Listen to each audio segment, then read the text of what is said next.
जय श्री राम। अगर आपको कभी किसी आने वाली घटना का पूर्व आभास हुआ है या किसी से मिलते ही उसके भीतर की सच्चाई दिख गई हो या ऐसा महसूस हुआ हो कि कोई अदृश्य शक्ति हर पल आपका मार्गदर्शन कर रही है, तो ये वीडियो आपके लिए है। यहाँ सिर्फ ये एक वीडियो नहीं मैं बता रहा हूँ, बल्कि आपके जीवन को बदलने की एक चाबी ये हो सकती है।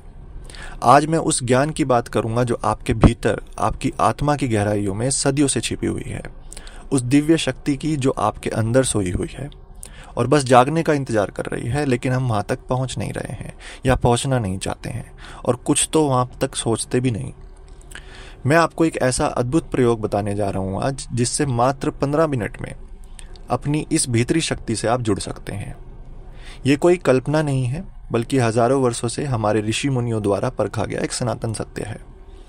सोचिए, ये पूरा ब्रह्मांड एक नियम है, एक लय में चल रहा है। सूरज समय पर उगता है, चांद अपनी कलाएं बदलता है, ऋतुएं आती हैं जाती हैं। ये सब कौन कर रहा है?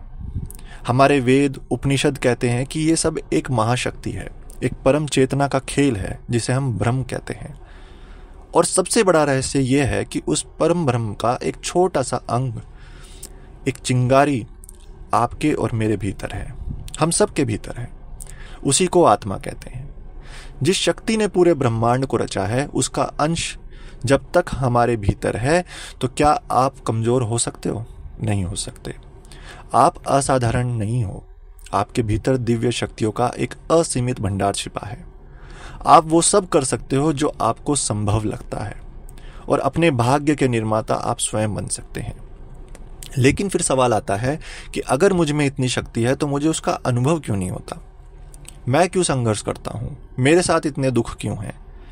तो इसका उत्तर बहुत सुंदर है। हमारे शास्त्रों में ही लिखा हुआ है कि हमारी आत्मा एक शक्तिशाली चुंबक की तरह होती है, पर जन जन के कर्मों की धूल की इच्छाएं, इसकी मिट्टी, ये अहंकार उसके ऊपर जम गई है।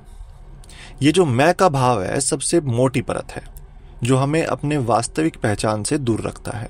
हम बाहर की चीजों में सुख और शक्ति ढूंढ रहे हैं, और अपनी भीतरी संपदा को हम पहचान ही नहीं पा रहे। जैसे ही हम अपने मन और चेतना पर जगी इन परतों को हटाना शुरू करते हैं, तो हमारी दिव्य शक्तियां अपने आप ही जागृत होने लगती हैं। बहुत से लोग अनयूजुअल होते हैं, उनको कुछ ना कुछ प्राप्त हो जाता है। आपने सुना होगा, देखा होगा, पढ़ा होगा, या आपके आसपास कुछ ऐसे लोग होंगे। तो वो आपसे अलग थोड़े ही हैं, बस वो वहां तक पहुंच चुके हैं। उन्होंने कुछ ऐसा किया जो उनको प्राप्त हुआ। जब आपकी अंदरूनी शक्ति जागृत होने लगती है, तो जीवन में कुछ खास संकेत दिखते हैं। आपको गहरे और रहस्यमयी सपने आ सकते हैं, जिनमें भविष्य की झलकियां आपको दिखाई देंगी। आपको पूर्व आभास होने की क्षमता आपके अंदर जाग जाएगी, जिसे हम इंट्यूशन पावर कहते हैं। तो वो बढ़ सकती है, जहां आप किसी घटना को होने से पहले ही भाप लेते हैं। आपको प्रकृति से गहरा जुड़ाव महसूस होने लगेगा। आप उसमें ईश्वर का अनुभव करोगे। आप बिना किसी बाहरी कारण के भी अपने भीतर एक गहरे आनंद और शांति का अनुभव करने लगेंगे। कितना भी दुख आएगा, आपको दुख महसूस ही नहीं होगा। और आपके जीवन में अद्भुत संयोग, एक सिंक्रोनोसिटी, वो बढ़ने लगेगी, जहां ब्रह्मांड आपको संकेत देने लगता है कि आप सही रास्ते पर हैं। अगर आपको इनमें से कोई भी संकेत महसूस हो रहा है, तो समझ लीजिए कि आपकी दिव्य शक्ति जागृत होने की प्रक्रिया में है। लेकिन इस रास्ते पर बढ़ने से पहले हमें अपने भीतर बैठे कुछ शत्रुओं को पहचानना होगा, जैसे क्रोध, लोभ, अहंकार। ये हमारी शक्तियों को रोकते हैं, उन्हें जागृत नहीं होने देते, उनको दबा कर रखते हैं। क्रोध को क्षमा से, लोभ को संतोष से, और अहंकार को समर्पण से जीता जा सकता है। इन पर धीरे धीरे विजय पाना ही असली साधना है। इस दिव्य शक्ति को जगाने के लिए हमें अपने शरीर और मन को तैयार करना होता है। अब इसके 3 मुख्य आधार हैं। शुद्धि, जो कि शरीर की और विचारों की होनी चाहिए। प्राण, जो कि सांसों को नियंत्रित करना, जिसे प्राणायाम कहते हैं, उससे संभव है। और एकाग्रता, यानी कि मन को एक जगह केंद्रित करना, जिसे हम ध्यान कहते हैं। ये तीनों चाबियां हैं जो दिव्य शक्ति के दरवाजे खोलती हैं। और जब आता है वह 15 मिनट का प्रयोग, जिसका आप इंतजार कर रहे हैं, यह आपके जीवन के सबसे शांत और गहरे पल हो सकते हैं, जो आपकी अपनी अंदरूनी शक्ति की एक झलक दिखाएंगे। इसे पूरी श्रद्धा और विश्वास के साथ कीजिएगा। इसकी शुरुआत एक शांत और एकांत जगह ढूंढने से होती है। वहाँ आराम से बैठ जाए, अपनी रीढ़ की हड्डी सीधी रखें और धीरे से आंखें बंद कर लें। मन में एक गहरा संकल्प लें कि आप अपनी दिव्य शक्ति को जानने की इच्छा से ये साधना कर रहे हैं। फिर अपना पूरा ध्यान अपनी आती जाती सांसों पर ले जाएं। बस एक साक्षी की तरह उन्हें देखें। जब भी कोई विचार मन में आए उसे बादल की तरह आने जाने दें। उसको पकड़ के मत रखें, ना ही उसमें घुसें। बस आने जाने दें। आ रहे हैं, जा रहे हैं, ठीक है, कोई बात नहीं। ध्यान वापस सांसों पर ले जाएं। यह आपके मन को शांत करेगा। अब अपनी चेतना को दोनों बाहों के बीच में माथे के केंद्र पर ले जाए, जहाँ पे बिंदी लगाती हैं औरतें, जिसे आज्ञा चक्र कहते हैं। वैसे आज्ञा चक्र थोड़ा पीछे होता है, लेकिन शुरुआत यहीं से आप कर सकते हैं और वो धीरे धीरे ऊर्जा थोड़ा सा सेंटर में चली जाएगी। कल्पना करें कि यहाँ एक नीले या सुनहरे प्रकाश का छोटा सा बिंदु है और हर सांस के साथ ये प्रकाश और शक्तिशाली हो रहा है। इसके साथ ही मन आप ओम का मंत्र जो है वो जाप कर सकते हैं।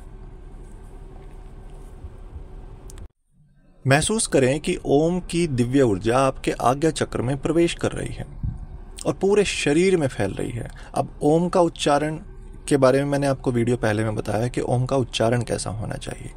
माँ जब बोलते हैं, मकार जब आता है उसमें, तो एक वाइब्रेशन आपके पूरे शरीर में आनी चाहिए। मुंह में, जब होठों में अपने आप वाइब्रेशन आ जाएगी जब आप मकार का इस्तेमाल करोगे। तो इस दौरान आपको हल्का दबाव, कंपन, प्रकाश, इस जैसी अनुभूतियां हो सकती हैं। एक दिन में तो नहीं होगी, लेकिन कुछ दिन जब लगातार करोगे तो ये अपने आप आपको महसूस होने लगेंगी।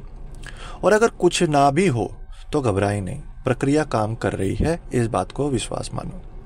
इसका कोई नुकसान नहीं है, ये चीज़ अपनी जगह पर पूरा काम करती है।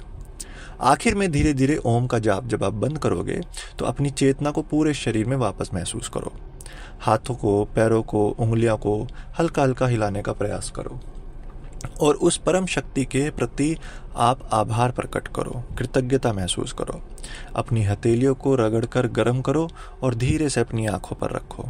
फिर कोमलता से आंखों को खोलो। यह आपकी अपनी शक्ति की एक छोटी सी झलक है। ये सिर्फ शुरुआत है, अंत नहीं है। इस अनुभव को और गहरा करने के लिए आपको रोज अभ्यास करना होगा। जितना ज़्यादा आप इसका अभ्यास करेंगे उतनी ही अपनी भीतरी शक्तियों से आप जुड़ते चले जाएंगे। आपको अंतर्ज्ञान की शक्ति बढ़ेगी आपके अंदर। मन शांत होगा, केंद्रित रहेगा और आप जीवन की चुनौतियों का सामना कर पाएंगे। एक नई ऊर्जा और आत्मविश्वास के साथ कर पाएंगे। याद रखो, सबसे बड़ी दिव्य शक्ति कोई चमत्कार करना नहीं होता। सबसे बड़ी दिव्य शक्ति है अपने मन पर विजय पाना, हर परिस्थिति में शांत और आनंदित रहना और सभी प्राणियों में उसी ईश्वर को देखना। आप साधारण नहीं हैं। आपके भीतर अनंत संभावनाएं छिपी हैं। अपनी उस दिव्यता को पहचानिए, उसे जागृत कीजिए और अपने जीवन को एक उत्सव की तरह बनाइए।